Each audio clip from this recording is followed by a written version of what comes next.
Argentina ha llegado a un acuerdo con el FMI, el mismo día que debía pagar el primer vencimiento de este año de su colosal deuda con el organismo de 44.000 millones de dólares. Así lo ha anunciado el presidente Alberto Fernández. Quiero anunciarles que el gobierno de la Argentina ha llegado a un acuerdo con el Fondo Monetario Internacional. Gobernar es un ejercicio de responsabilidad.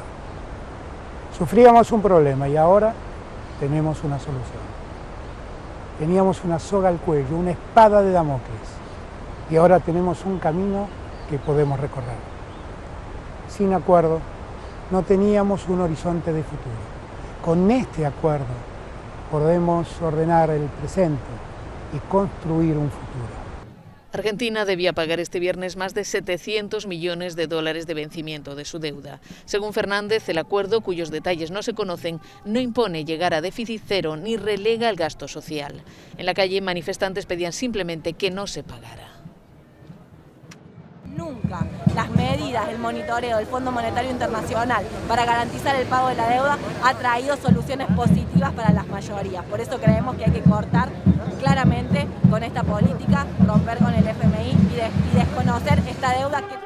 Durante los últimos 3 meses, las negociaciones han sido intensas con el FMI, marcadas por la necesidad del gobierno argentino de extender los pagos en un complicado escenario económico en el país.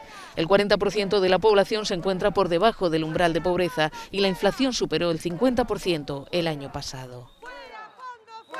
Porque el ajuste ya se está realizando, porque el gobierno tiene una política de ajuste y de concentrar los recursos en función del pago de la deuda, que nos viene golpeando duramente y ha significado un salario muy por debajo de la canasta familiar, hasta inclusive salarios por debajo de la canasta de indigencia. No obstante, la economía argentina se está recuperando con fuerza del impacto de la pandemia. El crecimiento del PIB en 2021 fue del 10%. El gobierno de Fernández pedía precisamente al FMI que no frenara con sus exigencias la progresión del país.